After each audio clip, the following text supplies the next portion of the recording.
D&D's had a lot of well-known monsters throughout the years. Some of them classics, some of them living embodiments of well-known phrases, and others are incomprehensible horrors ripped straight out of H.P. Lovecraft. But if there's one monster that tops them all, it's the dragons. I mean, everybody knows the dragons. Metallic dragons, chromatic dragons, gem dragons, worms, wyverns, drakes, etc. Everybody knows the dragons. So who better to start off our little history of series than the mother and father of all dragons? By the way, if you've gotten sick of me saying the word dragon, tough luck, buddy, we're just getting started. So, who are Bahamut and Tiamat?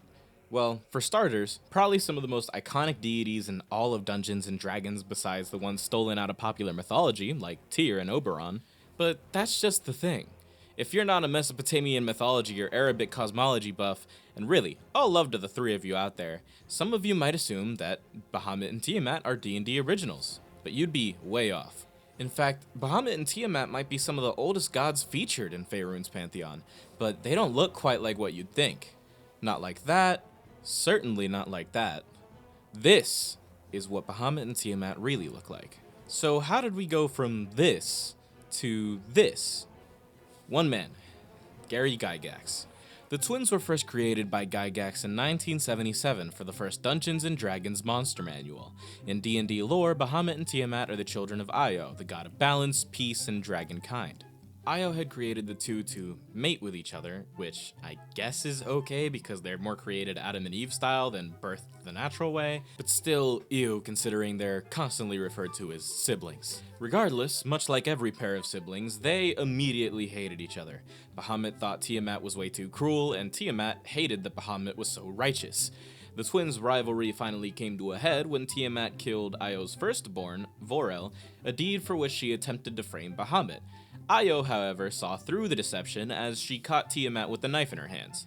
Afterwards, she was banished to who knows where, and her eternal rivalry with Bahamut officially began. And with that being said, the story goes that Tiamat creates the chromatic dragons, and in response, Bahamut creates the metallic dragons. Yikes, imagine being so mad at someone you pop out an entire species.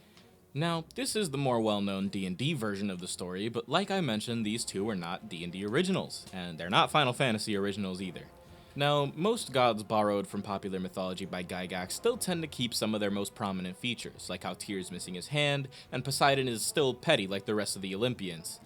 Bahamut is loosely described as a serpent or dragon-type figure in his mythology, but Tiamat only keeps the fact that she's her mythology's mother of monsters. While she doesn't give birth to them directly, she is essentially a direct ancestor of almost every god in Mesopotamian mythology, and is the direct mother of 11 demons and monsters in the Mesopotamian myth. And while in D&D she isn't the mother of any demons, she does give birth to the chromatic dragons, who are some of the most evil, destructive monsters in D&D. Hell, dragons is the second D in D&D. Now, while listing all of the children of the other mothers of monsters would take way too long for me to reasonably want to draw, some of the mothers that you've probably heard of fulfilling this role in other mythologies are Gaia, Echidna, Angerboda, Lilith, and depending on who you ask, Loki. And, you know, I know they're usually the father, but they did give birth, so I think they've earned it.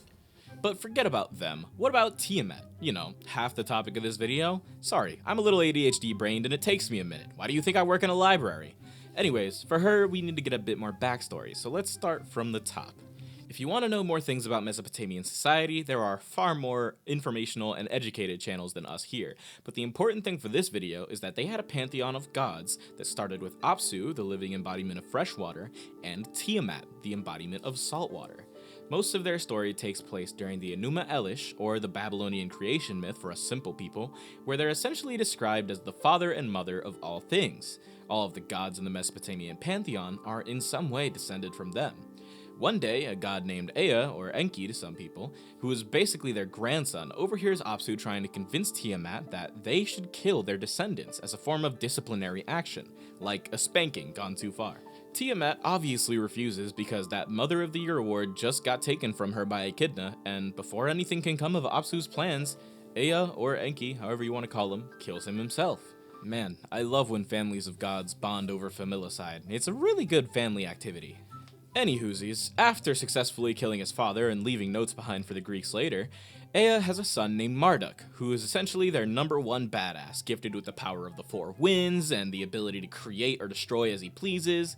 Eventually, at some point, he severely pisses off Tiamat by inciting a flood wave inside of her womb. I don't get it either, but I guess she is the ocean, so it kind of makes sense. In retaliation, she has a lot of children. Again, I don't know, but I guess she had a lot of time after Ea killed Apsu. Readying for a huge battle between Marduk and the literal ocean, Tiamat gets captured in a net, I guess, and then he slashes her open with an arrow, kills all of her monster kids, and then finishes her off, using her body to create the heavens and the earth, and leaving drawings of her dead children at the place created from Apsu's corpse by Ea, also named Apsu. It's a little dark, but the gods do what they want. Who are we to stop them? Now, Tiamat's got a nice, fairly rich history and a clear plotline to explain who she was and how she was relevant in her pantheon. The oceans create life, and in turn, they can take it away, eventually becoming the mythical big bad to her descendants, and as she was slain, her body would be used to create the world we know today, kind of like Ymir from Norse mythology. Now, as much as I'd love to say the same about her brother Bahamut, his relevance is almost non-existent. Or I guess it's better to say that his appearance is non-existent, as he's technically relevant to everything. To put it simply, Bahamut is a really big fish. No, seriously, he's just a fish. So, in Arabian cosmology, the world as we know it, or Earth, is being held on the back of an angel, Atlas style, who's standing on a slab of rock, which is placed on the back of a bull, who is standing on, you guessed it, a giant fish, Bahamut. Something that is a little interesting, I guess, is that out of the 7 heavens, 7 earths, and 7 hells, only 20 of them are being held up by Bahamut.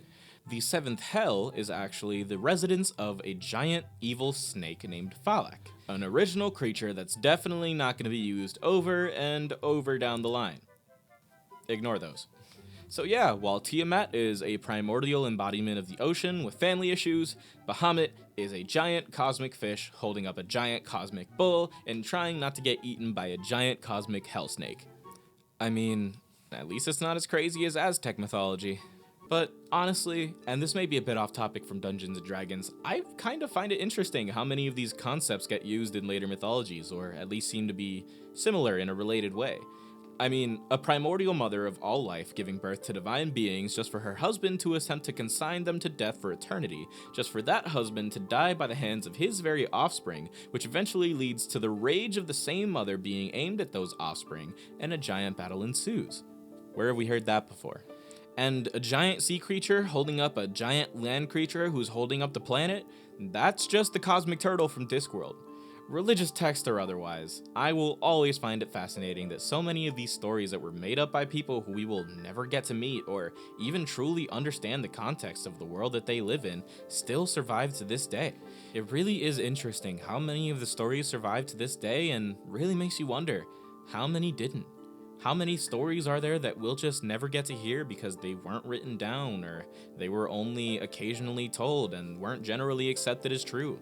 Really makes you wonder. Thank you guys so much for watching. I know becoming a YouTuber in the year 2025 makes me seem a little bit late to the game, but I finally had the opportunity to start something up with a couple of friends of mine, so I thought, why not? If you guys did enjoy this video, there should be about 4 other videos already released and ready for you guys to enjoy in between now and the next time we release a video. I don't exactly know what our schedule is going to be looking like because life gets in the way sometimes, but hopefully we'll have something new and entertaining for you guys as soon as possible. If you'd like to stalk us or keep up with the channel, these are our socials. Make sure you hit like, subscribe, do all that fancy stuff. My name is Sarah. I've been your head librarian at the Tome of Many Tales, and I will see you all in the next one. Bye-bye.